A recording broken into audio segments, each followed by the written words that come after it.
तो चलिए आज डिराइव करते हैं एक रिलेशनशिप इलेक्ट्रिक फील्ड और पोटेंशियल के बीच में। हम इन दोनों के बारे में काफ़ी कुछ पढ़ चुके हैं और आज इनके बीच में हम एक मैथमेटिकल रिलेशनशिप डिराइव करेंगे। मान लीजिए पॉइंट O पर मैंने एक प्लस Q चार्ज रख दिया है, तो आप जानते हैं चार्ज के चारों तरफ क्या होती है, इलेक्ट्रिक फील्ड होती है। और मान लीजिए जहां तक इसकी इलेक्ट्रिक फील्ड फैली हुई है उसी रीजन में दो पॉइंट्स हैं मेरे पास, पॉइंट A और पॉइंट B। और ये मान लीजिए कि दोनों पॉइंट्स बेहद पास हैं एक दूसरे के, यानी कि A और B के बीच में जो दूरी है, जो डिस्टेंस है, या आप डिस्प्लेसमेंट कहना चाहें, वो dr है। और आपको पता है d जहां लग जाता है इसका मतलब है बेहद स्मॉल। तो अगर दोनों के बीच में डिस्टेंस थोड़ा बहुत होता, कंसिडरेबल होता, तो हम बोलते कि वो डिस्टेंस r है। लेकिन क्योंकि वो डिस्टेंस बहुत ही कम हम मान के चल रहे हैं, तो इसलिए मैंने उसको लिख दिया dr। तो पॉइंट A का जो पोटेंशियल है मान लीजिए वो V है, और पॉइंट B का जो पोटेंशियल है वो मान लीजिए V प्लस dV है। क्यों? क्योंकि दोनों के बीच में अगर डिस्प्लेसमेंट बहुत छोटा है तो इसीलिए दोनों के बीच में पोटेंशियल डिफरेंस भी क्या होगा, बहुत ही कम होगा। और ये तो आप जानते ही हैं कि जैसे जैसे हम चार्ज की तरफ बढ़ते हैं तो पोटेंशियल बढ़ता है। तो इसीलिए अगर मैं A पॉइंट का पोटेंशियल V मानूंगा तो B पॉइंट का पोटेंशियल इस V से थोड़ा सा ज्यादा होगा, इसीलिए मैंने B का पोटेंशियल V प्लस dV लिख दिया। तो dV का क्या मतलब है, वेरी स्मॉल पोटेंशियल। तो ये चीज मुझे उम्मीद है आपको समझ में आ गई होगी कि A का पोटेंशियल अगर V है तो B का पोटेंशियल उससे थोड़ा सा ही ज्यादा होगा। ज्यादा किस लिए होगा? क्योंकि पॉइंट B आप देखिए चार्ज के ज्यादा नजदीक है in comparison two point A। तो क्योंकि दोनों के बीच में डिस्टेंस बहुत ही कम है, dr है, तो नेचुरली जो पॉइंट B का पोटेंशियल ज्यादा होगा भी, तो वो बहुत ही थोड़ा सा ज्यादा होगा। यानी कि मैंने उसको मान लिया कि A का पोटेंशियल अगर V है तो B का पोटेंशियल V प्लस dV हो जाएगा। तो अब एक चीज और देखिए आप कि पॉजिटिव चार्ज से इलेक्ट्रिक फील्ड इंटेंसिटी की डायरेक्शन कहां होती है, बाहर की तरफ होती है। तो ये डायग्राम आपको समझ में आ गया होगा। अब आप एक चीज देखिए, सपोज कीजिए कि आप पॉइंट A से पॉइंट B की तरफ एक Q0 टेस्ट चार्ज लेकर के जाना चाहते हैं। तो इस प्रोसेस में आपको फोर्स कितना लगाना पड़ेगा, फोर्स क्यों लगाना पड़ेगा? पहले तो ये देखिए, पॉजिटिव चार्ज है ये प्लस Q।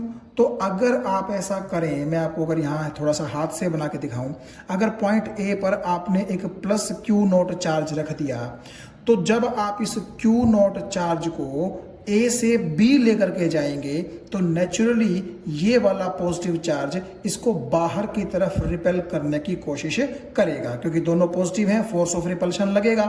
लेकिन आप क्या करना चाह रहे हैं, फोर्स ऑफ रिपल्शन जिस डायरेक्शन में लग रहा है उसके अगेंस्ट आप Q0 को A से B लेकर के जाना चाहते हैं। तो नेचुरली इसका जो लगाया गया रिपल्सिव फोर्स है उसके अगेंस्ट आपको क्या करना पड़ेगा, वर्क करना पड़ेगा।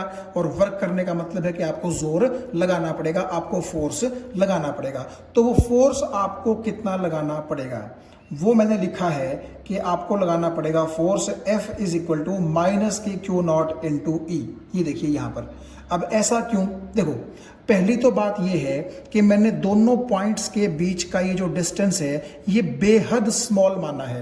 हालांकि दिखने के लिए आपको दोनों पॉइंट्स दूर दूर नजर आ रहे हैं, वो तो मैंने सिर्फ आपको डायग्रामेटिकली रिप्रेजेंट करने के लिए ऐसा दिखाया है। लेकिन dr का मतलब ही क्या है कि दोनों पॉइंट्स बेहद करीब हैं एक दूसरे के। यानी कि अगर यहां पर पॉइंट A है तो आइडियली तो बिल्कुल इसके यहां पर, जस्ट यहां पर पॉइंट B होना चाहिए था, बेहद स्मॉल डिस्प्लेसमेंट पर।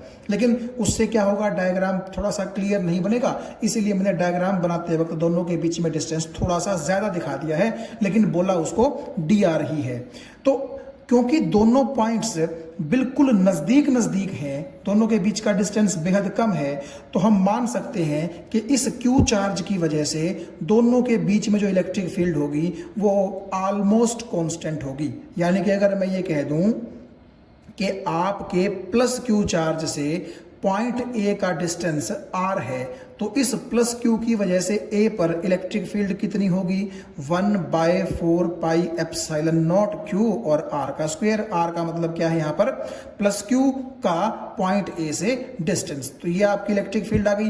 और क्योंकि पॉइंट बी आपके पॉइंट ए के बिल्कुल पास में है, तो अप्रोक्सीमेटली हम ये मान सकते हैं कि ए और बी दोनों पर इलेक्ट्रिक फील्ड इंटेंसिटी सेम ही रहेगी, कोई ज्यादा चेंज उसके अंदर नहीं आएगा। ये बात आपको समझ में आ गई होगी। हालांकि देखा जाए तो पॉइंट बी थोड़ा सा चार्ज के पास आ गया, यानी कि डिस्टेंस घट गया, तो पॉइंट बी अगर मैं यहां लूं तो वहां पर इलेक्ट्रिक फील्ड इंटेंसिटी आपको थोड़ी सी ज्यादा मिलनी चाहिए। लेकिन मैं बार बार बोल रहा हूं कि दोनों के बीच का डिस्टेंस इतना कम है कि हम ऑलमोस्ट दोनों के बीच जो इलेक्ट्रिक फील्ड इंटेंसिटी है उसका मैग्नीट्यूड कैसा मान के चलेंगे, सेम मान के चलेंगे, यानी कि दोनों पॉइंट्स के बीच में electric field intensity almost uniform मान के चलेंगे। तो अब एक चीज आप देखिएगा, हमने इलेक्ट्रिक फील्ड इंटेंसिटी को डिफाइन कैसे किया था, force experienced per unit test charge, ऐसा ही था डेफिनेशन। तो फोर्स किसके बराबर आ जाएगा, तो फोर्स आ जाएगा आपका चार्ज का magnitude into electric field intensity. और मैंने आपसे यही कहा था कि मान लीजिए पॉइंट ए से बी तक आप ये क्यू नॉट चार्ज उठा करके ले जाना चाहते हैं, तो नेचुरली दोनों पॉइंट्स के बीच में चार्ज तो कितना लेकर के जा रहे हैं आप, क्यू नॉट, और दोनों पॉइंट्स के बीच में इलेक्ट्रिक फील्ड इंटेंसिटी क्योंकि आपने लगभग यूनिफॉर्म मान ली, तो मान लीजिए वो ई है, तो नेचुरली फोर्स किसके बराबर हो जाएगा, charge into electric field intensity. तो ये मैंने एक्सप्रेशन देखिए यहां पर लिख दिया है। अब यहां पर आप देखिए नेगेटिव साइन क्या इंडिकेट करता है, नेगेटिव साइन आप ये समझिए कि दोनों की ऑपोजिट डायरेक्शन को इंडिकेट करता है, यानी कि अगर electric field intensity right side में है तो आपको फोर्स कहां लगाना पड़ेगा, लेफ्ट साइड में लगाना पड़ेगा। आपको ये बात समझ में आ गई होगी। तो क्योंकि फोर्स और इलेक्ट्रिक फील्ड इंटेंसिटी दोनों की डायरेक्शन अपोजिट है, ये नेगेटिव साइन इंडिकेट करता है। कहीं आप ये सोचें कि यहां पर तो नेगेटिव नहीं था, यहां पर नेगेटिव कैसे आ गया। आप वैसे भी देखिए इलेक्ट्रिक फील्ड इंटेंसिटी अगर आप राइट हैंड साइड में प्लस एक्स एक्सिस में बोलेंगे तो फोर्स तो आपको इसके अपोजिट लगाना है, यानी कि कहां, माइनस के एक्स एक्सिस में लगाना है। तो नेचुरली दोनों का डायरेक्शन अपोजिट है, तो वैसे भी वेक्टर चीजों के साथ जो पॉजिटिव नेगेटिव साइन होते हैं वो उनकी डायरेक्शन को ही तो शो करते हैं, ठीक है। तो इसका मतलब है कि if we want to take a q naught charge from point A to point B, then the force which we have to apply वो कितना हो जाएगा, F is equal to minus के क्यू नॉट इंटू ई, इसके बराबर ये force हो जाएगा। अब आप आगे चलते हैं इस पे थोड़ा सा पेज पे।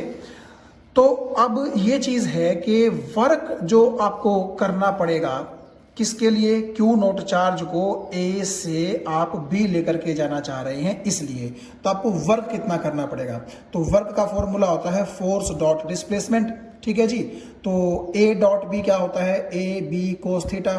तो क्योंकि एफ और डी आर सेम डायरेक्शन में है तो थीटा यहां पर 0 हो जाएगा। देखिए ना, एफ का क्या मतलब है, आपके द्वारा लगाया गया फोर्स, और डी आर का क्या मतलब है, क्यू नॉट चार्ज को लेकर के ए से लेकर के बी तक की डिस्प्लेसमेंट। तो दोनों ये सेम डायरेक्शन में है, इसीलिए इनके बीच का एंगल कितना रहेगा, 0। मैं आपको यहां दिखाता हूं, देखिए बस इतना सही बहुत है। आपको फोर्स कहां लगाना है, इलेक्ट्रिक फील्ड के अपोजिट, यानी कि फोर्स आपको लगाना है इस डायरेक्शन में, टुवर्ड्स लेफ्ट साइड। आपको ये बात समझ में आ गई। और चार्ज जो ये क्यू नॉट है उसको भी उठा करके आप कहां से कहां लेके जा रहे हैं, ए से बी, यानी कि लेफ्ट साइड में ही। तो फोर्स और डिस्प्लेसमेंट दोनों के डायरेक्शन सेम है, इसीलिए दोनों के बीच का एंगल कितना आ गया, 0 आ गया। तो ये बात आपको समझ में आ गई होगी आसानी से। तो इसीलिए आप देखिए कोस 0 क्योंकि 1 होता है तो सिंपली जो वर्क आ गया वो आ गया F इंटू डी आर। मैंने वर्क को DW क्यों लिखा है, क्योंकि जो पॉइंट A से लेकर के पॉइंट B तक आप ये क्यू नॉट चार्ज लेकर के जा रहे हैं उनके बीच में डिस्प्लेसमेंट काफी स्मॉल है, और उस स्मॉल डिस्प्लेसमेंट में आपको वर्क भी कैसा करना पड़ेगा, स्मॉल ही करना पड़ेगा। तो मैंने अगले लाइन में क्या किया, इस F की वैल्यू माइनस के क्यू नॉट ई, जो कि अभी आप देखिएगा यहां पर ये हमने जो निकाली थी ये वैल्यू मैंने यहां पर पुट कर दी है। तो आपके पास जो वर्क डन का फॉर्मूला आ गया वो आ गया जी इतना। ये बात आपको समझ में आ गई कि नहीं आ गई? एक बार अगर मैं फिर से आपको बताऊं तो आपने क्या किया है, पॉइंट ए से पॉइंट बी तक ये क्यू नॉट चार्ज आप उठा करके ले गए हैं, और क्योंकि दोनों पॉइंट्स के बीच का डिस्प्लेसमेंट कम है तो आपको स्मॉल वर्क डी डब्ल्यू करना पड़ा, और वो डी डब्ल्यू हमने कुछ इस पेज पर इस तरीके से निकाल लिया। ठीक है, ये इतनी सी आसान सी कहानी है, कोई ज़्यादा इसमें मुश्किल बात है नहीं।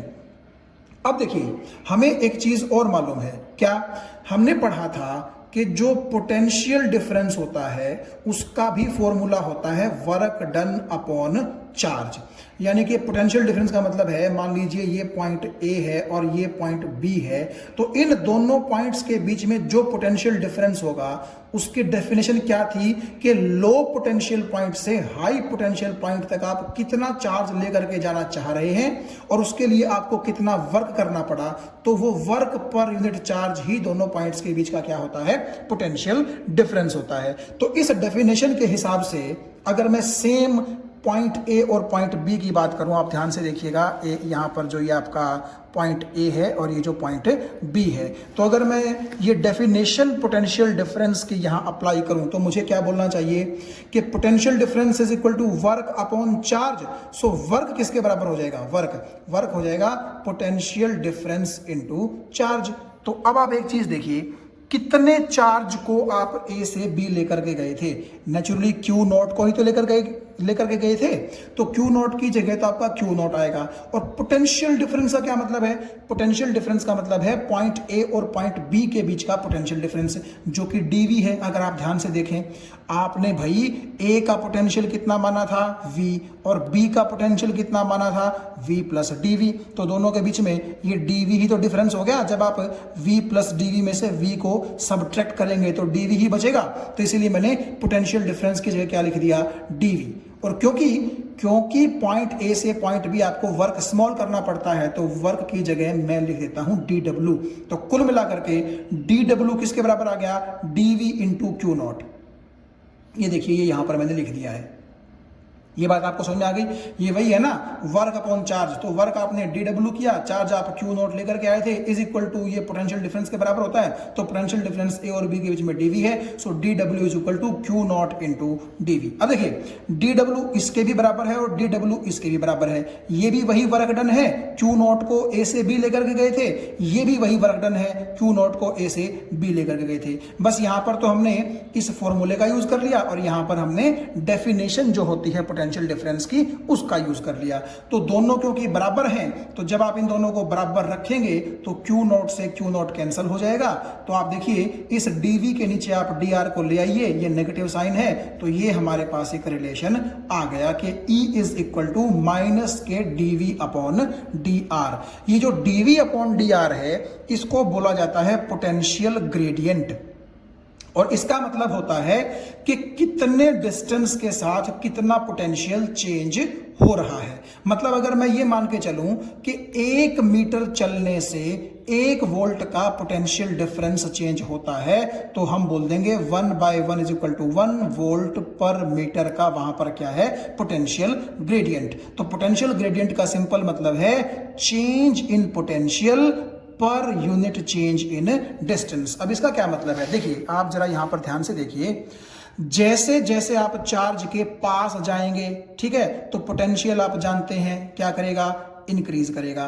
तो 1 मीटर अगर मैं चार्ज की तरफ चलूं तो कितना पोटेंशियल बढ़ेगा, या 1 मीटर अगर मैं चार्ज से दूर जाऊं तो कितना पोटेंशियल घटेगा।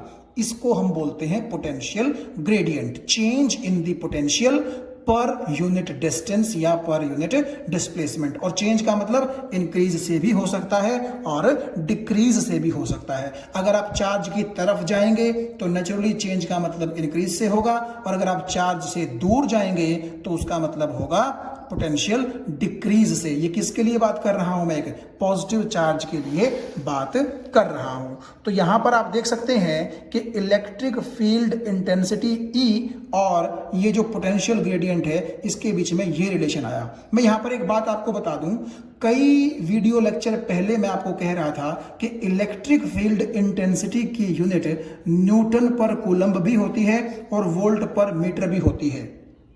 तो यहां से आप देखिएगा dV का मतलब चेंज इन पोटेंशियल, तो है तो वो पोटेंशियल ही, तो वो किस में रहेगा? वोल्ट में। dr का मतलब डिस्टेंस, वो रहेगा मीटर में। तो क्योंकि E माइनस के dV बाई dr के बराबर है, तो यहां से आप ये भी बोल सकते हैं कि इलेक्ट्रिक फील्ड इंटेंसिटी की जो यूनिट है वो वोल्ट पर मीटर भी होती है। हालांकि इलेक्ट्रिक फील्ड इंटेंसिटी का ये फॉर्मूला भी होता है ना, force divide by unit test charge, तो इसके हिसाब से तो न्यूटन पर कूलम्ब भी है और इसके हिसाब से वोल्ट पर मीटर भी है। तो ये न्यूटन पर कूलम्ब और वोल्ट पर मीटर दोनों ही आपकी इलेक्ट्रिक फील्ड इंटेंसिटी की क्या है? SI यूनिट है। ठीक है, तो वो डिपेंड करता है कि आप ये फॉर्मूला यूज कर रहे हैं या फिर आप ये फॉर्मूला यूज कर रहे हैं। So this is the required relationship जो हम डिराइव करना चाह रहे थे इलेक्ट्रिक फील्ड इंटेंसिटी और पोटेंशियल के बीच में। तो हम एक चीज बोल सकते हैं कि electric field at any point is equal to negative of the potential gradient. ये dV बाई dr को मैंने क्या बोला? Potential gradient. इसका मतलब है कि इलेक्ट्रिक फील्ड अगर आप किसी पॉइंट पर निकालना चाहते हैं तो उसी पॉइंट पर पोटेंशियल ग्रेडियंट निकाल लीजिए और उसका नेगेटिव कर दीजिए, वो आपकी इलेक्ट्रिक फील्ड इंटेंसिटी के ही बराबर होगा। और जो ये नेगेटिव साइन है ये एक खास चीज जो है वो शो करता है, और वो ये कि जो डायरेक्शन होती है इलेक्ट्रिक फील्ड इंटेंसिटी की, वो डायरेक्शन उस तरफ होती है जिस तरफ डिक्रीजिंग पोटेंशियल हो। अब इसका क्या मतलब है? देखिए ध्यान से सुनिएगा आप एक चीज को। देखो यहां पर अगर मैं इस पॉजिटिव चार्ज की बात करूं तो पॉजिटिव चार्ज से इलेक्ट्रिक फील्ड इंटेंसिटी की डायरेक्शन कहां होती है? बाहर की तरफ। और एक चीज देखो आप, अगर आपकी इलेक्ट्रिक फील्ड की डायरेक्शन चार्ज से यूं बाहर की तरफ है तो जरा इस तरफ यानी कि आपके राइट हैंड साइड की तरफ देखिएगा, पोटेंशियल इंक्रीज हो रहा है कि डिक्रीज हो रहा है? देखिए अगर मैं पॉइंट बी की बात करूं तो उसका पोटेंशियल है V प्लस dV, और पॉइंट बी के बाद अगर मैं पॉइंट ए की बात करूं तो वहां का पोटेंशियल है V। इसका मतलब यह है कि जैसे जैसे आप चार्ज से यूं राइट हैंड साइड में जाएंगे, पॉजिटिव चार्ज की मैं बात कर रहा हूं यहां पर जो एग्जांपल मैंने लिया है, ठीक है, तो जैसे जैसे आप राइट हैंड पर जाएंगे तो पोटेंशियल देखिए पहले V प्लस dV था, फिर V हुआ, फिर और कम हो जाएगा। तो इस तरफ पोटेंशियल क्या कर रहा है? डिक्रीज कर रहा है। तो इसका मतलब है कि इलेक्ट्रिक फील्ड इंटेंसिटी की डायरेक्शन उस तरफ होती है जिस तरफ आपका पोटेंशियल क्या कर रहा होता है? डिक्रीज कर रहा होता है। ये भी इस नेगेटिव साइन का मतलब होता है जो यहां पर मैं आपको दिखा रहा हूं। तो ये एक बड़ा इंपॉर्टेंट रिलेशन है, इस चीज को आप ध्यान रखिएगा कि electric field at any point is equal to negative of the potential gradient at that point, and this negative sign shows that the direction of electric field intensity is in that direction in which the potential is decreasing. तो अब चलते हैं equipotential surfaces and their properties की तरफ। Equi potential surface, जैसा कि आपको नाम से ही पता चल रहा है, इक्वी का मतलब इक्वल, पोटेंशियल का मतलब पोटेंशियल, सरफेस का मतलब सरफेस। तो इसका मतलब ऐसा सरफेस जिसके ऊपर आप कोई भी पॉइंट ले लें तो वहां हर एक पॉइंट पर पोटेंशियल इक्वल हो, एक जैसा हो, उसको हम इक्वी पोटेंशियल सरफेस बोलेंगे। तो आप देखिएगा मैंने डेफिनेशन में लिखा है any surface that has same potential at every point on it is called equipotential surface। अब देखिए आप इक्वी पोटेंशियल सरफेस एग्जाम्पल के लिए मान लीजिए एक पॉजिटिव पॉइंट चार्ज के लिए बनाना चाहते हैं, तो वो आप कैसे बनाएंगे? मान लीजिए ये जो पॉइंट है ये पॉइंट O है और इस पर हमने एक पॉजिटिव चार्ज जो है वो रख दिया। अब हमें इस और ये जो पॉजिटिव चार्ज है ये एक पॉइंट चार्ज है। अब हमने क्या करना है? इस पॉइंट चार्ज के चारों तरफ क्या बनाना है? एक इक्वी पोटेंशियल सरफेस बनाना है। तो उसको हम कैसे बनाएंगे? देखिए मान लीजिए मैं आपसे कहता हूं कि इस पॉजिटिव चार्ज की वैल्यू है प्लस क्यू, आपको बात समझ में आ गई होगी। तो इस प्लस क्यू से सपोज कीजिए मैं आर डिस्टेंस पर यहां एक पॉइंट लेता हूं, तो मैं यहां आपसे पोटेंशियल पूछता हूं कितना होगा। तो हमें पता है पोटेंशियल का फॉर्मूला 1/4πε0। यहां पर जो चार्ज रखा होगा उसकी वैल्यू यानी कि प्लस क्यू और डिवाइड बाय कितने डिस्टेंस पर आप देख रहे हैं आर। तो ये आपका पोटेंशियल का क्या हो जाएगा, फॉर्मूला हो जाएगा, यानी कि इतना पोटेंशियल इस पॉइंट पर होगा। ये बात आपको समझ में आ गई। अगर मैं यही पॉइंट इस पूरी की पूरी सरकमफेरेंस पे घुमा दूं तो आप ये देखिएगा कि इस पूरी की पूरी सरकमफेरेंस पे जहां जहां आप पॉइंट्स लेंगे वहां वहां पोटेंशियल आपको इतना ही मिलेगा। क्यों मिलेगा? क्योंकि सरकमफेरेंस पर हर पॉइंट आपके प्लस क्यू चार्ज से आर डिस्टेंस पर है। तो जब डिस्टेंस सेम है, चार्ज सेम है, तो नेचुरली इस पूरी की पूरी सरकमफेरेंस पर पोटेंशियल भी कैसा होगा, सेम। यानी कि यही पोटेंशियल यहां भी है, यहां भी है, यहां भी है, यहां भी है, यहां भी है, यहां भी है, पूरी की पूरी सरकमफेरेंस पर है। तो आप ऐसा नहीं कह सकते क्या कि ये सर्कल बेसिकली क्या है, एक इक्वी पोटेंशियल सरफेस है, क्योंकि इस सरफेस के हर एक पॉइंट पर पोटेंशियल की वैल्यू इतनी है, यानी कि हर एक पॉइंट पर पोटेंशियल की वैल्यू सेम है। तो क्या मुझे यह बोलना चाहिए कि एक पॉइंट चार्ज के लिए इक्वी पोटेंशियल सरफेस सर्कुलर होगा? ना, सर्कुलर नहीं होगा। कैसा होगा? स्फेरिकल होगा। और यह चीज आप समझ भी रहे होंगे। देखिए, क्या हमें जो पोटेंशियल है वो सेम सिर्फ इस पेपर के प्लेन में मिलता है? नहीं भाई, आपने जो ये पॉइंट चार्ज कंसीडर किया है, इससे ऊपर भी, इससे नीचे भी, हर तरफ अगर आप डिस्टेंस आर लेंगे तो हर एक उस पॉइंट पर पोटेंशियल की वैल्यू कैसी होगी, सेम होगी। तो आप ऐसा कंसीडर कीजिए कि आपके पास एक फुटबॉल है और उस फुटबॉल के सेंटर पर यह चार्ज रखा हुआ है। तो नेचुरली इस चार्ज से फुटबॉल का सरफेस जो है वो इक्वल डिस्टेंस पर होगा। तो नेचुरली अगर आप उस फुटबॉल के पूरे सरफेस पर हाथ फिराएं तो उस पूरे सरफेस पर आपको पोटेंशियल कैसा मिलेगा, सेम मिलेगा। तो अगर एक फुटबॉल के सेंटर पर हम एक पॉइंट चार्ज क्यू रखा हुआ मान लें तो surface of that football will act as equipotential surface. इसीलिए मैंने लिखा है कि equipotential surface for a positive point charge will be a sphere, यानी कि will be spherical in nature, spherical in shape. तो ये बात आपको समझ में आ गई होगी। इसकी प्रॉपर्टीज क्या क्या होती हैं किसकी, इक्वी पोटेंशियल सरफेस की। सबसे पहली प्रॉपर्टी आप देखिएगा, ये प्रॉपर्टी बड़ी इंपॉर्टेंट भी है और बड़ी आसान भी है। No work is done in moving a test charge over equipotential surface. मतलब ये है कि मान लीजिए ये मेरे पास एक इक्वी पोटेंशियल सरफेस है, चलो इसको छोड़िए ना, यही हम अपना जो स्फीयर है उसको कंसीडर करते हैं। मान लीजिए ये पॉइंट ए है और यहां पर एक पॉइंट मेरे पास बी है। ए से बी में क्यू नॉट चार्ज को उठा करके ले जाना चाहता हूं, जैसे कि मैंने पीछे अभी ई और वी के बीच में जो रिलेशनशिप ड्राइव किया था वहां मैंने ऐसा ही किया था। ठीक है, आपको याद होगा। तो अगर मैं इस टेस्ट चार्ज को इक्वी पोटेंशियल सरफेस के ऊपर सिचुएटेड दो पॉइंट्स के बीच में मूव करवाना चाहूं तो मुझे जीरो वर्क करना पड़ेगा। No work is done in moving a test charge over equipotential surface. ऐसा क्यों?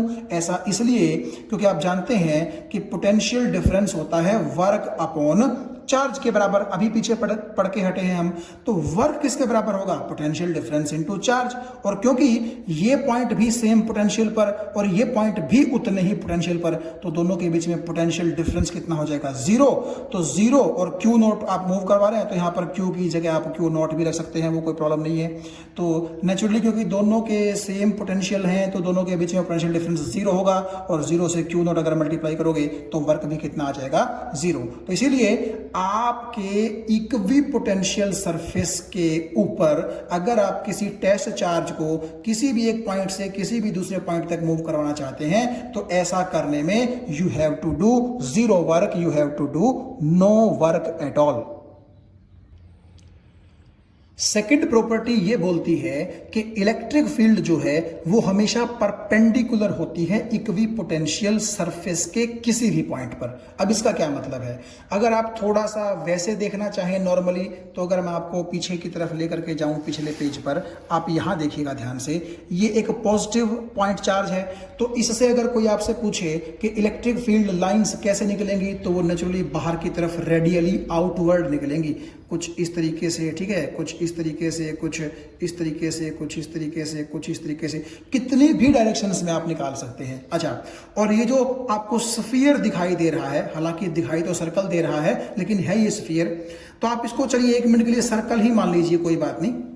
तो ये क्या है, ये एक इक्वी पोटेंशियल सरफेस है। तो आप एक चीज देखिएगा, इस पॉजिटिव पॉइंट चार्ज से जो ये बाहर की तरफ इलेक्ट्रिक फील्ड लाइन निकली है, क्या ये इस पॉइंट पर आपको नहीं लगता कि परपेंडिकुलरली बाहर की तरफ निकली है?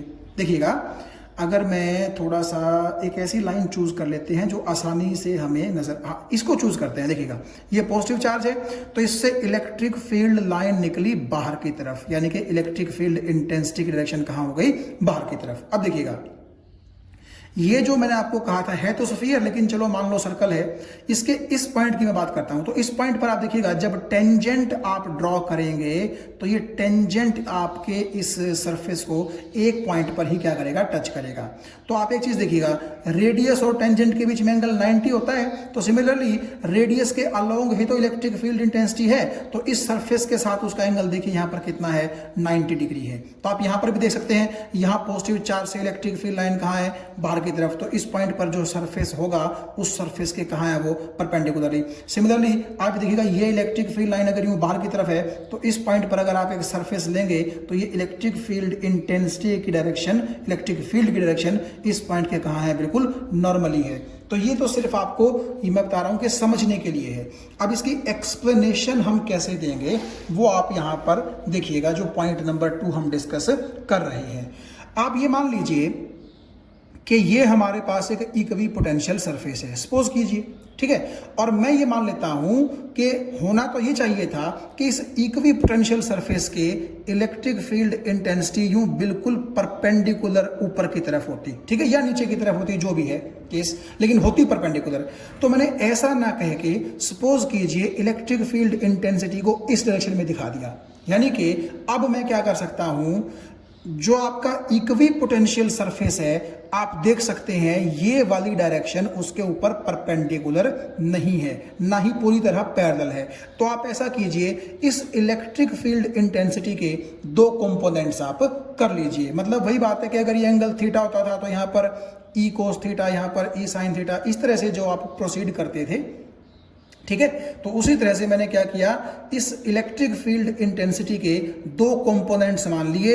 एक कंपोनेंट तो इस सरफेस के बिल्कुल पैरेलल है, जिसको मैंने बोल दिया ई पैरेलल, और दूसरा इलेक्ट्रिक फील्ड का कंपोनेंट इस सरफेस के परपेंडिकुलर है, जिसको मैंने बोल दिया ई परपेंडिकुलर। ये निशान परपेंडिकुलर का है और ये निशान किसका है, पैरेलल का है। हालांकि जस्ट ये सिर्फ बनाए हुए सिंबल हैं अपने ही, कोई इनको रिकॉग्नाइज नहीं करता है इतना ज्यादा, मतलब कि कोई मान्यता नहीं है इन सिंबल्स की, ठीक है। यहां पर तो आप देख रहे हैं इस लाइन के सीधा ऊपर है 90 डिग्री है, तो आपने इसको परपेंडिकुलर का सिंबल मान लिया। ये दोनों लाइनें बिल्कुल पैरेलल हैं, तो इसका सिंबल, इसको हम एक पैरेलल लाइंस के सिंबल के तौर पर यूज कर लेते हैं। तो ई पैरेलल का मतलब इस ई का वो कंपोनेंट जो इक्वी पोटेंशियल सरफेस के पैरेलल है, और ई परपेंडिकुलर का मतलब इसी ई का वो कंपोनेंट जो कि आपके इक्वी पोटेंशियल सरफेस के कहां है, परपेंडिकुलर है। अब जरा इसकी बात करते हैं। हमें पता है कि अगर इलेक्ट्रिक फील्ड इंटेंसिटी की डायरेक्शन इस तरफ है, तो आप फीलिंग के लिए ऐसा कह दीजिए कि यहां पर कोई पॉजिटिव चार्ज है और यहां पर एक नेगेटिव चार्ज है। क्यों? क्योंकि भले ही ये ई पैरेलल इसका कंपोनेंट है, लेकिन है तो ये इलेक्ट्रिक फील्ड ही, और इलेक्ट्रिक फील्ड हम पहले पढ़ चुके हैं, पॉजिटिव से कहां फ्लो करती है, नेगेटिव की तरफ उसकी डायरेक्शन होती है। तो अब अगर मैं एक काम करूं, यहां एक पॉइंट ले लूं ए और यहां एक पॉइंट ले लूं बी, और इनके बीच में एक क्यू नॉट चार्ज को मैं मूव करवाना चाहता हूं, सपोज कीजिए, तो ए से बी अगर मैं मूव करवाऊंगा तो क्या मुझे वर्क करना पड़ेगा? बिल्कुल करना पड़ेगा इस केस में, क्योंकि देखिए ये क्यू नॉट मेरा पॉजिटिव चार्ज है और अगर मैं इसको ए से बी की तरफ मूव करवा रहा हूं तो बेसिकली इस पॉजिटिव चार्ज के ये क्यू नॉट कहां आ रहा है? पास आ रहा है। तो ये पॉजिटिव इस पॉजिटिव को पीछे की तरफ रिपेल करेगा, मैं इस तरफ लेकर के आऊंगा तो मुझे मशक्कत करनी पड़ेगी, मुझे वर्क करना पड़ेगा। ये बात आपको समझ में आ गई?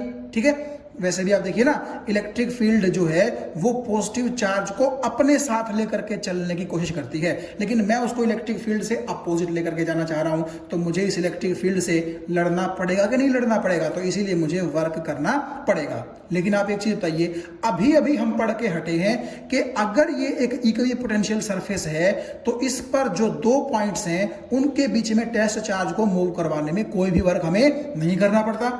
अब ये तो दोनों चीजें कंट्राडिक्शन में आ गई कि नहीं आ गई? ठीक है, एक तरफ तो मैं बोल रहा हूं कि मुझे ए से बी वर्क करना पड़ेगा, लेकिन इक्वी पोटेंशियल सरफेस अगर ये खुद को बता रहा है तो इसका मतलब वर्क नहीं करना पड़ेगा, और क्योंकि ये इक्वी पोटेंशियल सरफेस है इसका मतलब मुझे कोई वर्क नहीं करना पड़ेगा, और कोई वर्क नहीं करना पड़ेगा इसका मतलब ये वाली इलेक्ट्रिक फील्ड का कंपोनेंट एग्जिस्ट ही नहीं करता, और अगर नहीं करता इसका मतलब है कि आपकी ये जो इलेक्ट्रिक फील्ड है ये कुछ इस तरीके से होगी कि इसका कोई भी कंपोनेंट इक्वी पोटेंशियल सरफेस के पैरेलल ना हो। तो नेचुरली ये इलेक्ट्रिक फील्ड बिल्कुल परपेंडिकुलर होगी किसके? इक्वी पोटेंशियल सरफेस के। मुझे उम्मीद है ये चीज आपको समझ में आ गई होगी। और आप वैसे भी देखिए कि जो ये ई पैरेलल थी, अगर मैं इस डायरेक्शन ने इस इक्वी पोटेंशियल सरफेस के साथ ये जो एंगल बनाया, अगर मैं इसको थीटा बोल दूं तो ई का यहां पर कितना कंपोनेंट आएगा? ई कोस थीटा। आप ये जानते हैं, ये बात समझ में आ गई कि नहीं आ गई? ई कोस थीटा, और यहां पर कितना कंपोनेंट आएगा? ई साइन थीटा।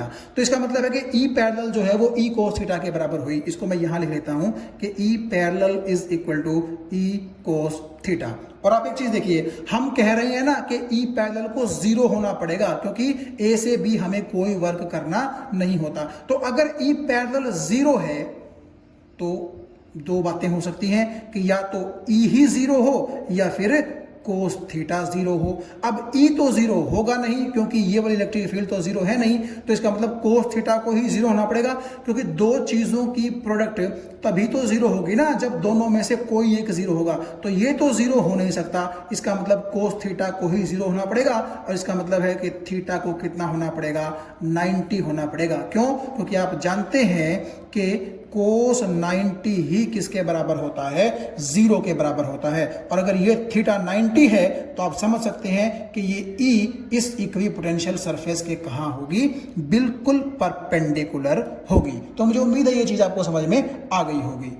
थर्ड प्रॉपर्टी है, 2 equi potential surfaces can never intersect each other.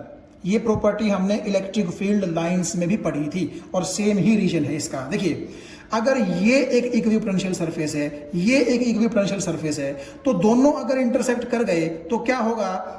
जो उनका पॉइंट ऑफ इंटरसेक्शन होगा उस पर 2 वैल्यूज होंगी पोटेंशियल की। कौन सी? एक तो इस इक्वी पोटेंशियल सरफेस की वजह से इस पॉइंट पर, और एक इस इक्वी पोटेंशियल सरफेस की वजह से इस पॉइंट पर। तो अगर मैं बोलूं कि इस इक्वी पोटेंशियल सरफेस की वजह से यहां पर वैल्यू कुछ है और इस इक्वी पोटेंशियल सरफेस की वजह से यहां पर वैल्यू कुछ है, तो ये तो चीज नहीं हो सकती, क्योंकि एक ही पॉइंट पर 2 वैल्यू पोटेंशियल की नहीं हो सकती। इसका मतलब है कि दोनों इंटरसेक्ट ही नहीं कर सकते आपस में। अभी अभी जो हमने फॉर्मूला पढ़ा था इलेक्ट्रिक फील्ड और पोटेंशियल के बीच जो रिलेशन है उसी का यूज मैं कर रहा हूं। E is equal to minus के dv बाई डी आर, तो डी आर की वैल्यू क्या आ जाएगी? माइनस के dv बाई ई। अगर मैं dv को कांस्टेंट मान लूं, ठीक है, कांस्टेंट का मतलब है कि चेंज इन पोटेंशियल कांस्टेंट रहेगा। अभी आप इस चीज को समझ जाएंगे। तो आप ये देखिएगा, माइनस का मतलब क्या होता है? -1। तो dv भी कांस्टेंट, -1 भी कांस्टेंट, तो आप इस पूरे को ही एक कांस्टेंट मान करके चल सकते हैं। तो अगर ऊपर वाली चीज कांस्टेंट हो गई तो दोनों क्या हो गए? आपस में इनवर्सली प्रोपोर्शनल हो गए, यानी कि dr is inversely proportional to e। अब dr का यहां पर क्या मतलब है और ये dv के कांस्टेंट होने का क्या मतलब है? ठीक है, हम इस चीज को अब थोड़ा सा ध्यान से देखने की कोशिश करते हैं। देखिए, यहाँ पर ये जो डायग्राम मैंने बना रखा है, मैं थोड़ा सा अलग पेज पर आपको जो है ये डायग्राम दिखाने की कोशिश करता हूँ।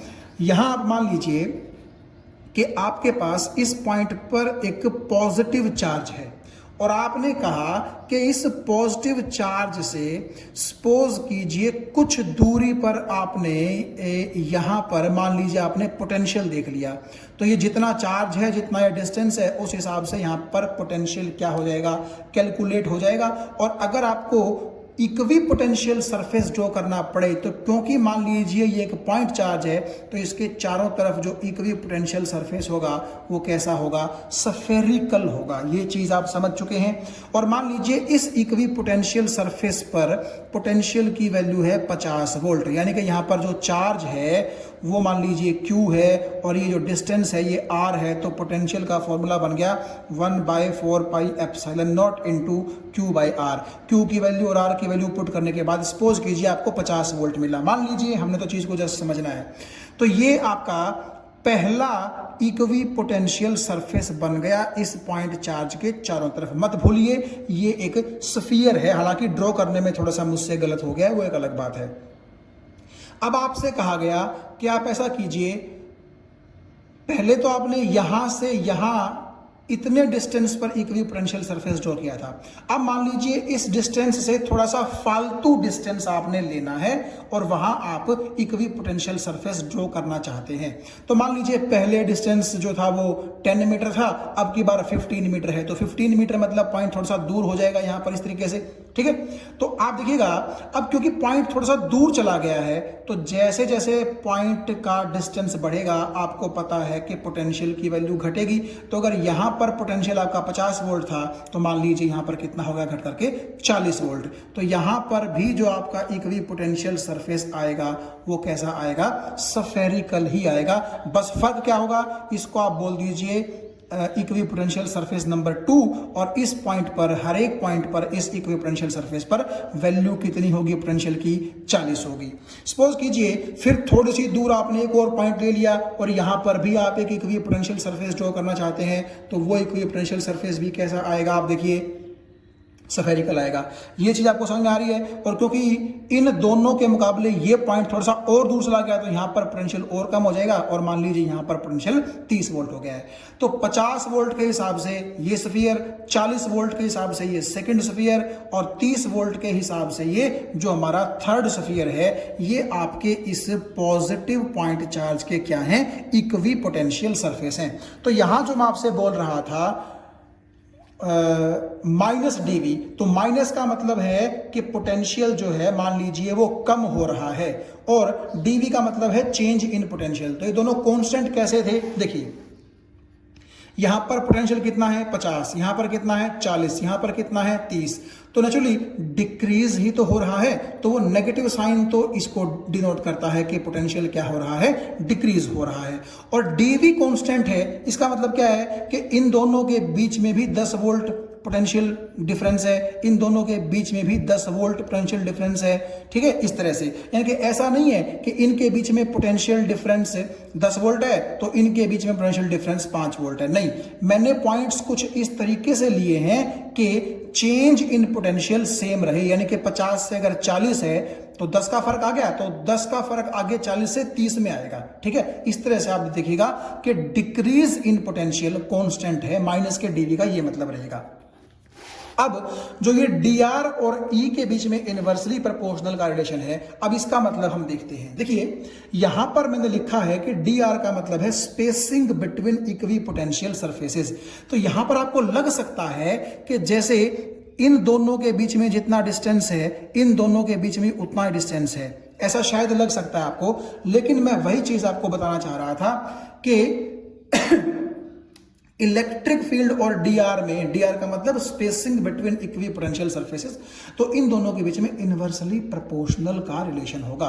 यानी अगर इलेक्ट्रिक फील्ड ज्यादा होगी तो dr कम होगा, और अगर इलेक्ट्रिक फील्ड कम होगी तो dr ज्यादा होगा। अब एक चीज आप ध्यान से देखिएगा, यहां पर मैं आपको इस डायग्राम पे ले आता हूं। देखो यहां आपको ऐसा लग रहा है कि इस इक्वी पोटेंशियल सरफेस पर मान लीजिए वही 50 वोल्ट है, यहां पर आपका 40 वोल्ट है, यहां पर मान लीजिए 30 वोल्ट है, यहाँ पर मान लीजिए 20 वोल्ट है, तो ये माइनस का dV तो आप देखिएगा सेम ही हो गया। तो अब आप ये चीज देखिएगा कि इन दोनों इक्वी पोटेंशियल सरफेसेस के बीच का डिस्टेंस कम है, जबकि इन दोनों के बीच का डिस्टेंस ज्यादा है, और इन दोनों के बीच का डिस्टेंस और ज्यादा है। थोड़ा सा इस तरफ आप मत जाइएगा, हाथ से बनाने में फर्क हो गया है। देखिए इन दोनों के बीच का डिस्टेंस कम, इन दोनों के बीच का डिस्टेंस और बढ़ गया, और इन दोनों के बीच का डिस्टेंस तो और ज्यादा बढ़ गया। यानी कि जैसे जैसे हम बाहर वाले इक्वी पोटेंशियल सरफेस पे आ रहे हैं, तो दो इक्वी पोटेंशियल सरफेसेस के बीच का जो गैप है वो बढ़ता जा रहा है। ऐसा क्यों? देखो, पॉइंट चार्ज से जब आप दूर जाएंगे तो इलेक्ट्रिक फील्ड क्या होगी? घटेगी, है ना? भाई पॉइंट चार्ज के जितना आप पास रहेंगे इलेक्ट्रिक फील्ड की स्ट्रेंथ ज्यादा होगी, और जितना आप दूर जाएंगे इलेक्ट्रिक फील्ड की स्ट्रेंथ उतनी ही घटेगी। ये चीज तो हमें पता है पहले से ही। क्यों? क्योंकि इलेक्ट्रिक फील्ड का फॉर्मूला होता है 1/4πε0 Q/r²। तो इलेक्ट्रिक फील्ड डिस्टेंस के स्क्वायर के इनवर्सली प्रोपोर्शनल है। तो आप ये देखिएगा कि इन दोनों के बीच का डिस्टेंस कम है, लेकिन इन दोनों के बीच का डिस्टेंस ज्यादा है। ऐसा क्यों? क्योंकि ये दोनों जो इक्वी पोटेंशियल सरफेस हैं ये चार्ज के पास हैं। तो अगर पास हैं तो वहां पर इलेक्ट्रिक फील्ड ज्यादा होनी चाहिए ना, और अगर इलेक्ट्रिक फील्ड ज्यादा होगी तो dr कम होगा, यानी कि दोनों के बीच की स्पेसिंग कम होगी। और क्योंकि ये वाले जो दो इक्वी पोटेंशियल सरफेस हैं इन दोनों के मुकाबले ये इस चार्ज से थोड़ा ज्यादा डिस्टेंस पर हैं, तो डिस्टेंस बढ़ने की वजह से यहां पर इलेक्ट्रिक फील्ड आपको कम मिलेगी। तो इलेक्ट्रिक फील्ड के कम होने की वजह से dr बढ़ जाएगा, यानी कि इन दोनों के बीच की स्पेसिंग बढ़ जाएगी। यानी कि जैसे जैसे आप दूर जाते जाएंगे दो इक्वी पोटेंशियल सरफेसेस के बीच का डिस्टेंस भी बढ़ाना पड़ेगा आपको। आप वो डिस्टेंस कांस्टेंट नहीं रख सकते हैं। तो जैसे जैसे हम चार्ज से दूर जाएंगे इलेक्ट्रिक फील्ड घटेगी, तो dr का मतलब spacing between equi potential surfaces, तो वो स्पेसिंग बढ़ेगी। तो मुझे उम्मीद है ये चारों प्रॉपर्टीज आपको समझ में इक्वी पोटेंशियल के बारे में आ गई होंगी।